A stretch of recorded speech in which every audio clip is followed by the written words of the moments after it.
Alhamdulillah Rabbil Alamin. Wassalatu wassalamu ala mab'us rahmatan lil alamin wa ala alihi wa sahbihi ajma'in. Yang dihormati saudari pengerusi majlis, juga yang berbahagia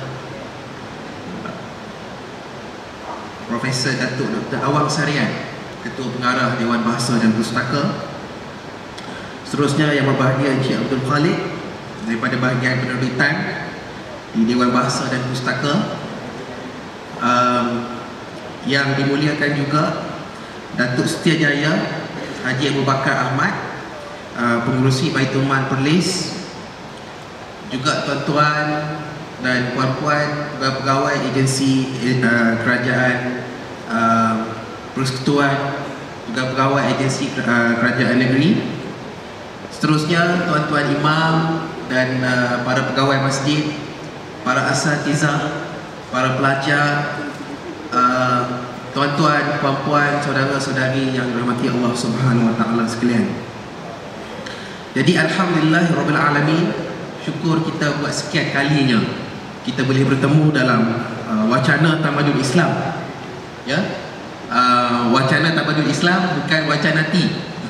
Ya. Tamadun Islam adalah majalah terbaru yang diterbitkan oleh Dewan Bahasa dan Pustaka, dan kita bertuah di Ketua Negeri Perlis ini bila kita telah dipilih sebagai tuan rumah bagi litar wacana yang terbaru, insya-Allah. Untuk melancarkan perjalanan majlis, saya mohon kerjasama daripada semua pihak untuk memastikan telefon bimbit berada dalam mod senyap ataupun dimatikan. Ya. Saya rasa kalau pelan-pelan SMS tu masih boleh, tapi maknanya kita kata kalau boleh suaranya ditiadakanlah. Jadi insya-Allah wacana kita ini kita akan buka pertamanya dengan satu pusingan daripada ahli panel untuk memberikan huraian mereka tentang tajuk yang tertera, ulama dan juga umara. Dan seterusnya kita akan mula dengan soal jawab, ya. Saya rasa daripada hadirin juga ada peluang untuk memberikan soal jawab. Salah satu cara yang saya rasa paling mudah adalah tuan-tuan atau puan-puan memberikan soalan tersebut ditulis di atas kertas, kemudian dihantar kepada urus setia kita.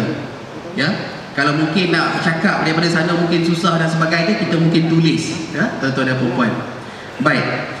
Jadi ahli panel kita yang pertama adalah yang berbahagia Al-Fadil Ustaz Nizamuddin bin Zakaria.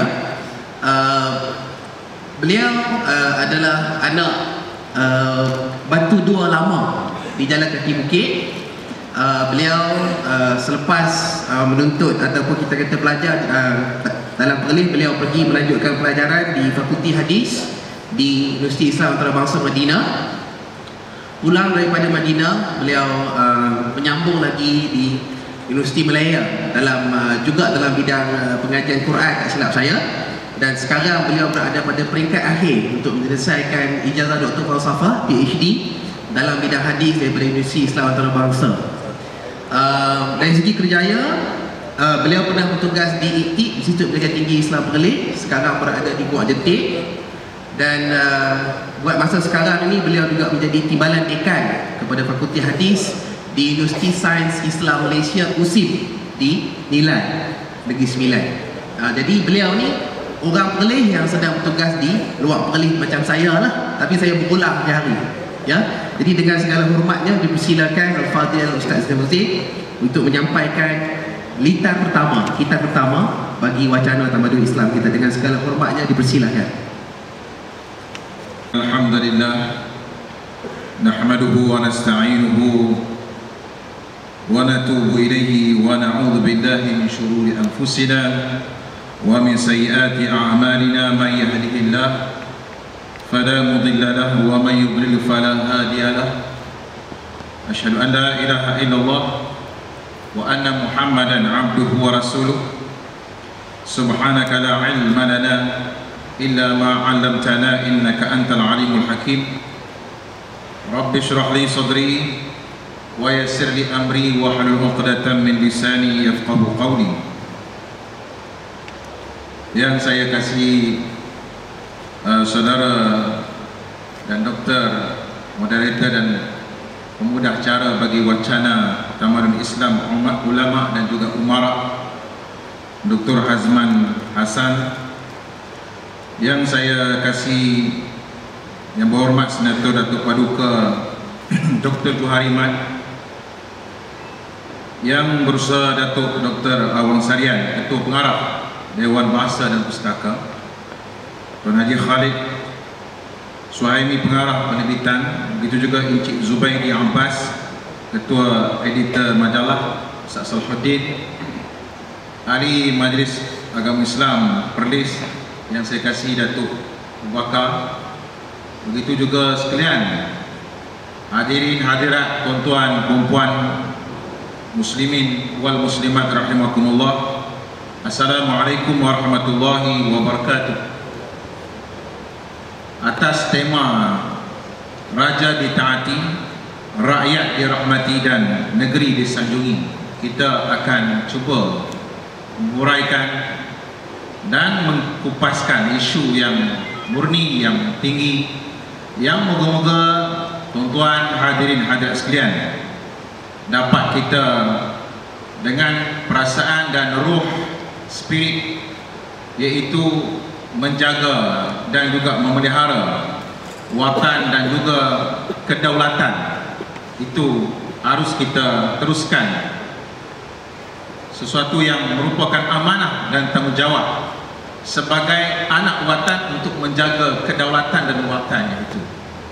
Atas dasar itulah yang menjadi tekongnya, yang menjadi penguasanya al-umara, dan didampingi dan dibimbingi oleh al-ulama, akan terhasillah anak-anak watan ataupun para rakyat dan masyarakat yang terpimpin dan juga diberikan tunjuk ajar oleh para ulama. Wacana Tamadun Islam yang kita bahaskan pada pagi yang mulia di Dewan Warisan ini sebenarnya satu imbauan sejarah dan ulang tayang Tamadun Islam, membuktikan bahawa antara ulama dan umara merupakan satu hubungan yang saling erat dan saling berpaut antara satu sama lain. Persoalan yang timbul, siapa yang dikatakan al-ulama, itu isunya, dan siapakah pula al-umara.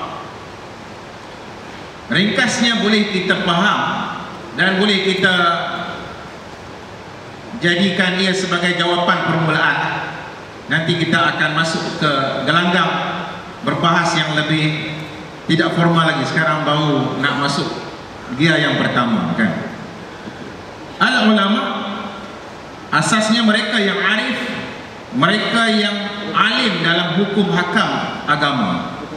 Sedangkan al-umara, mereka yang diberikan mandat dan kuasa untuk memerintah lebih-lebih lagi dalam urusan mentadbir dunia ini. Yang satu alim dalam ilmu ad-din, satu lagi mahir dalam mentadbir ad-dunia. Kena ada kombinasi ad-din wa dunia, kena ada, iaitu kesepakatan dan juga garapan antara yang alim dalam bidang ad-din juga yang begitu bijak dan berhemah dan juga berwibawa dalam mengurus dan melaksanakan pentadbiran ad-dunia. Dengan demikian moga-moga akan tercapailah al-hasanah fid dunya wal hasanah fil akhirah. Itu harus kita faham, jangan dipisahkan antara al-ulama wal umara, agar di dunia kita takbir dengan jayanya, di akhirat kita menuju dengan bahagianya. Itu latar belakang dan justifikasi agar terhimpun dan diwacanakan al-ulama wal umara.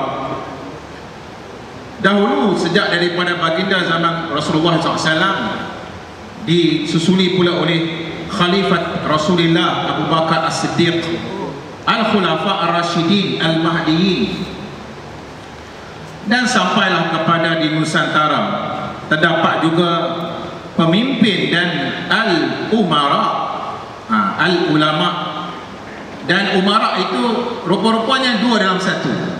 Mereka juga al-umara, mereka juga al-ulama.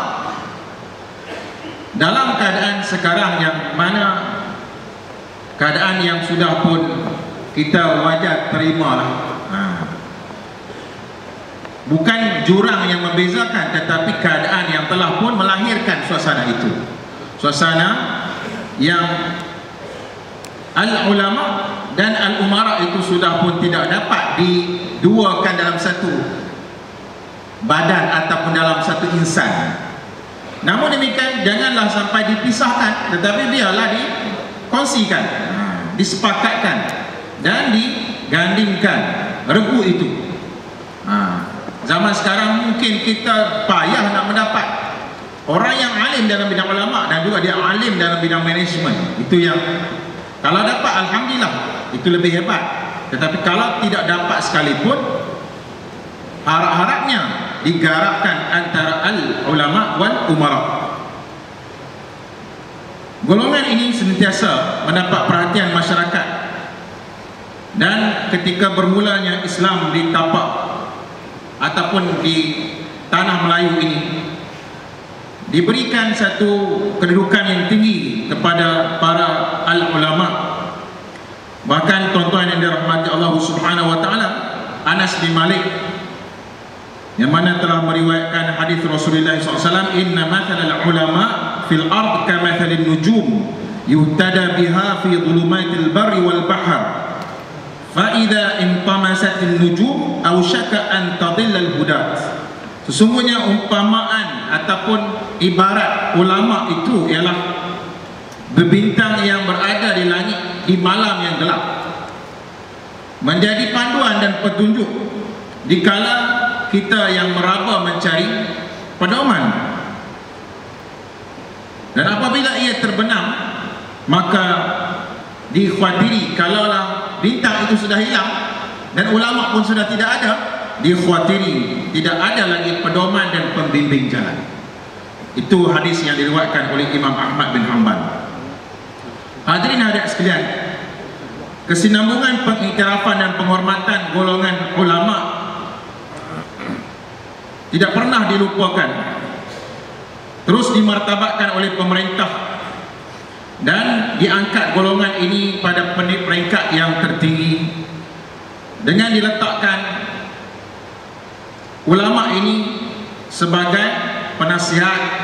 Ulama juga dibariskan sebagai golongan-golongan yang dapat memberi sumbangan kepada kemajuan. Alhamdulillah, di dalam Majlis Agama Islam dan ada istiadat di Perlis, ahli-ahli yang menganggotai ahli Majlis Agama Islam tergolong di kalangan al-ulama wal umara. Garapan itu wujud, dan yang dipertuanya iaitu yang teramat mulia Tuanku Raja Muda Raja Perlis sendiri. Garapan dan juga pakatan itu dan keseragaman itu dapat diadunkan dalam mesyuarat al-ulama dan umara, sesuai juga dengan sabda Rasulullah SAW daripada Abi Hurairah radhiyallahu taala anhu, yang mana Rasulullah SAW bersabda, sab'atun yudhilluhumullah yawma la dhilla illa dhilluh, antaranya imamun adil. 7 golongan yang Allah beri perlindungan dan payungan di hari yang tidak ada payung nanti, melainkan payung Allah semata-mata. Itulah pemimpin dan ulama dan umara yang dinamakan sebagai pemimpin yang adil. Menjelaskan betapa besarnya peranan al-umara, sebab itulah Khalifah Umar bin Khattab pernah memberi nasihat kepada Abu Musa al-Ash'ari, gubernur di Mesir. Penguasa yang paling berbahagia ialah rakyatnya turut merasa bahagia hidup di bawah pemerintahannya, sementara penguasa yang paling sengsara ialah di mana rakyatnya merasa sengsara di bawah pemerintahannya. Ingatlah pesan Umar bin Khattab kepada gubernurnya, ingatlah